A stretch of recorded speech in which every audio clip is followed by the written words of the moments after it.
Good afternoon or good morning, Dr. Mitchell. This is our project video that we put together as a group.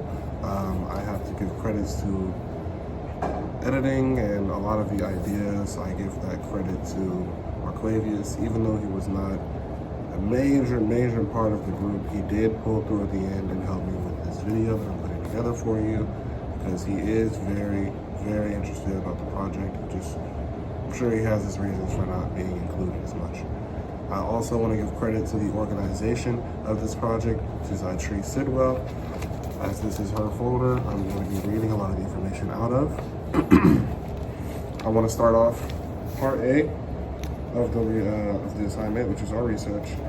Our research stems from a lot of places, but the biggest place that we put a lot of our research from, especially for the bullying aspect of cyberbullying, we pulled from this political cartoon. It was about mental health issues and suicide, and there's a link to it that I may or may not put in the along with this video. I will, if I don't put the link, I will be sure to remind you and show you the video myself. I think it's very great of a video. Our source for mental illness or suicide was a ex-LSU receiver, Kyron Lacey. He died in his apartment. Oh, I'm sorry. Translation error. He died an apparent suicide during a police chase. He had a lot going on in his life, and he had gotten into a car accident and made a mistake. He hit a 78-year-old man. He was on the run for 2 days until he turned himself in.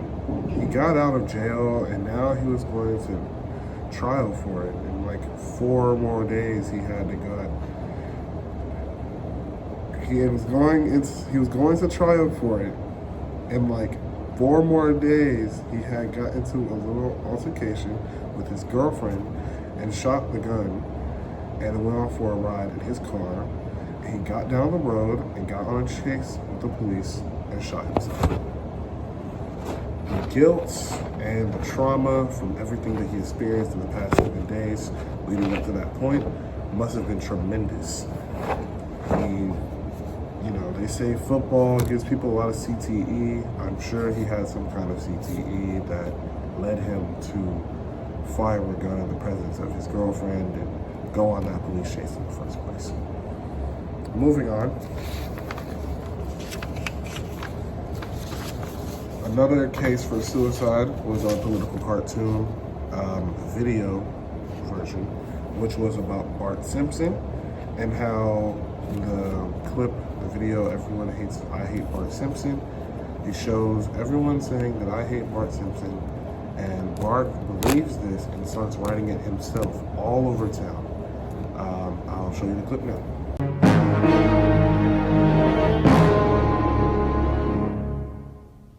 Who would do this to Bart? The person who hates Bart more than anyone else. Look!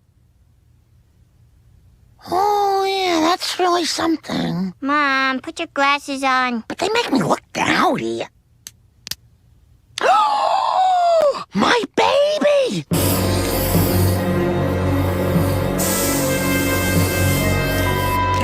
See?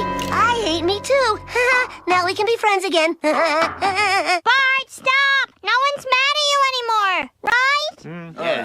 Yeah. You know. Jump! Who said that? I hate Bart Simpson! I got him. You stink, boot! Damn it! He'll be all right. Right now, he just needs peace and quiet. Bart sucks! Bart sucks! Bart sucks! Bart sucks! You should all be ashamed! Passing judgment on a child for a sports boo-boo! What have you people ever done? Well, I wrote a best-selling series of mystery novels.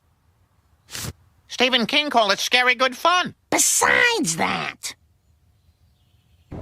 As you can see in the clip, Bart has put himself through tremendous amounts of pain and anguish because people claim that they don't like him, and he's like, well, if no one likes me, then I will like me, so that way everyone can like me again. People did not let up on their aggression. Sorry about that. People did not let up on their aggression either.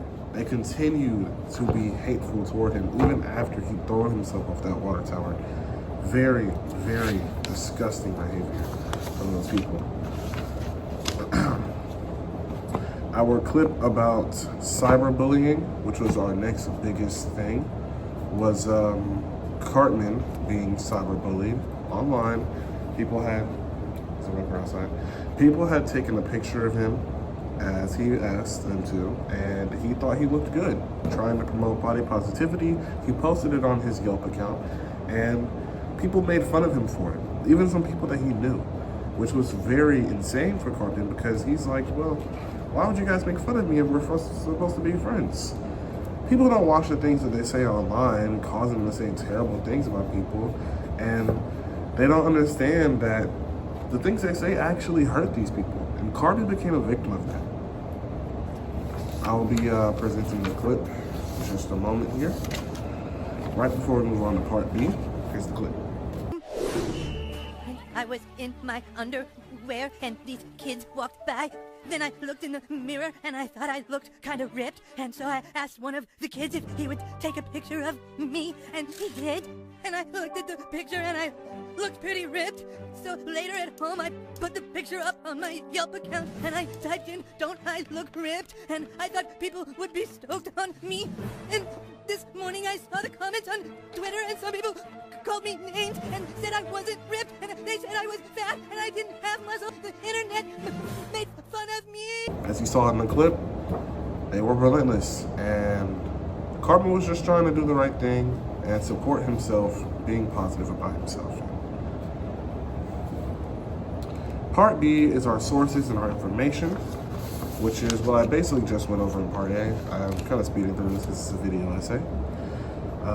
It's just more about bullying and cyberbullying and suicide, and it talks about the clips that I just referenced. Part C is our explanatory writing, which I will be reading briefly.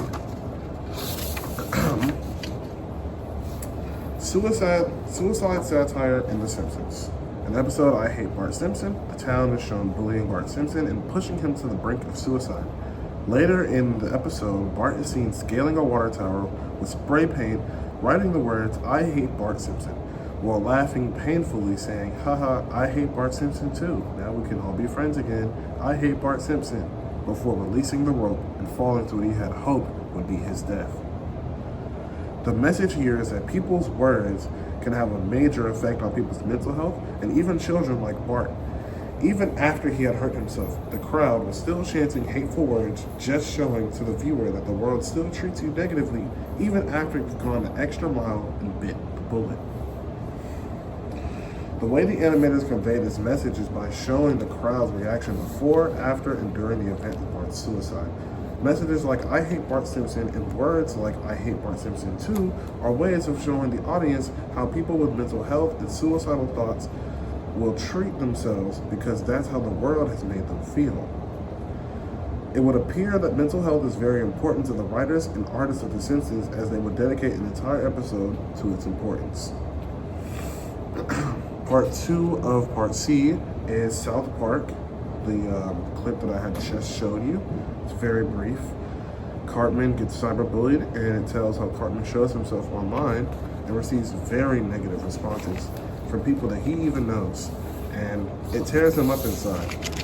I had not finished the episode or the clip, but based on that brief moment, I can tell that it put him through a lot of stress, and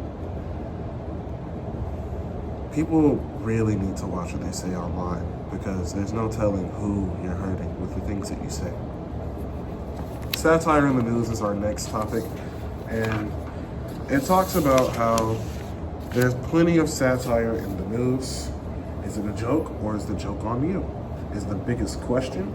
Satire, if you aren't already aware, is when you take a form of media or you take a form of wordplay to make fun of a societal issue and, bring awareness to that issue. For example, what's the word? I forgot, but The word that you use when you have a lot of a different race, or in my example, white people, moving into an urban neighborhood and switching things up, basically kicking out the black people. There was a Saturday Night Live SNL clip about this, and it shows how a lot of our black terms are switched up a little differently because it's a more suburban neighborhood now than it is urban neighborhood, as there's more white people in the neighborhood.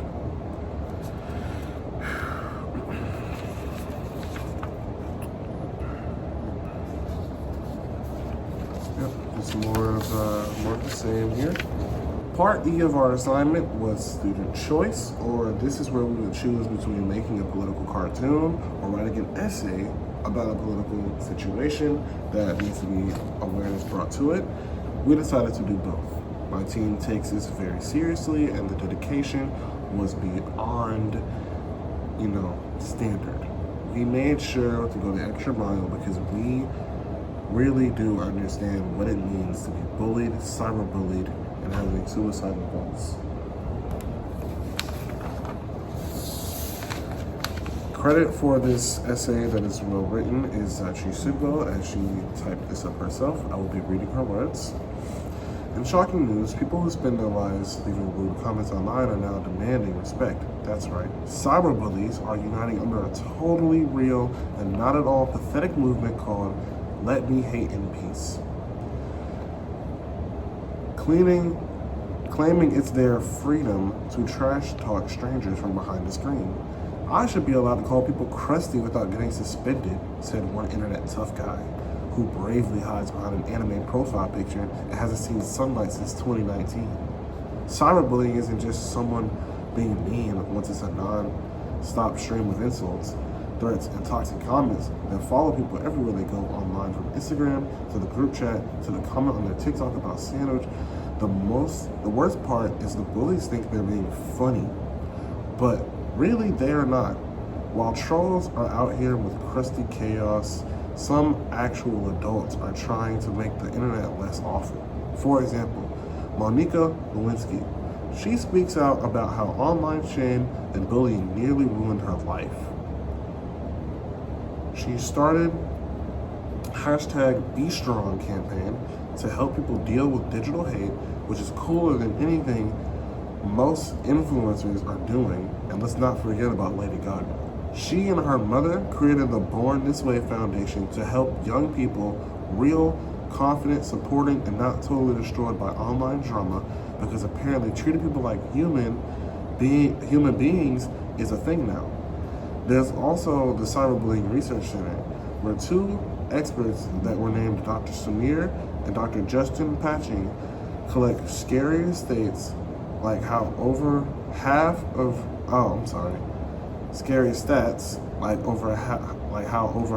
teens have been cyberbullied. Social media apps have tried to help Instagram let you restrict people, but it's a fancy way of saying hide the bullies and hope they don't come back, trying to bully you even more. TikTok has a report button, but it mostly seems to work when someone posts a video with music they don't own, not someone getting cyberbullied. Priorities. Meanwhile, the platform still boosts drama because drama equals views, views equal money. It's like they're handing everyone flamethrowers and saying, just don't set anything on fire. The real joke, most cyberbullies would never say this stuff to someone's face, covered with Cheeto dust. But the good news is more people are standing up, speaking out, and reminding each other that kindness is actually cooler than being a jerk. So next time someone tries to react to your video and roast you online, just remember that someone is bullying people through a phone, computer, and they probably don't have a real life. So go back to doing your thing, log off, and take a break. Maybe go outside and just get away from the internet. Because the people that are bullying you, they don't do that. This political cartoon goes out to me and me, because I am both. I will be popping them up on the screen, but for those who have supervision, view the political cartoons. Feel free to pause and read them. The political cartoons. Sorry about that disturbance. The political cartoons will be popped up on the screen here and here.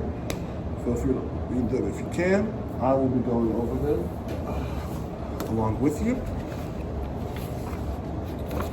I'll just put this one front and center.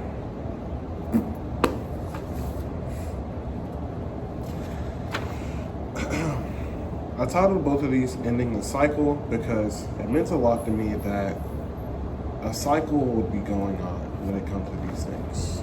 Someone would be sad and not noticed, and it would make someone else feel terrible after what they do, and no one would notice that, and it just lead to another suicide. It starts off with a boy asking, "How are you feeling today?" This boy responds, it doesn't say anything to him. "Isn't this so fun?" "I guess." "I feel so good today." "I don't." 3 weeks later, a kid finally asks, "Why are you so sad?" "What's even the point of telling you? No one seemed to care 3 weeks ago." I hate my life. I try to show my emotions, yet no one seems to care. I make it clear that I'm sad all the time, but no one cares. I wish that my friends and family would even bother to check up on me sometimes. Maybe I should just end it all. Anyone see James? No? I'm sure he's fine. I would know. I'm the best. Later that day, Cindy informed the kids of James' state of mind and what might have happened to him. In the next clip it shows, "Hey, you can talk to me if you aren't feeling well. Thanks for asking. I've just been going through a lot. Can we talk?" And that's the end of that cartoon. This cartoon means a lot to me because, as you can see, a boy goes unnoticed for an absurd amount of time, and by the time someone actually notices, he's already made up his mind on what he wants to do. His home life isn't the best, and school isn't making it any better for him. But in the end there, sorry about that. In the end there, you can see that someone notices another kid, and they refuse to let the same thing happen to them. In the next one, which I'm blowing up now. "Hi, my name is Ethan. I'm new here."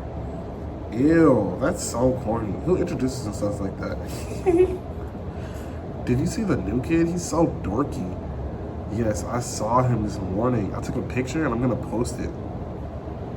"Oh my god, this new boy is the hot topic right now. Yeah, they're gonna put him on blast tomorrow outside." The kids proceeded to laugh and make fun of the new kid that day.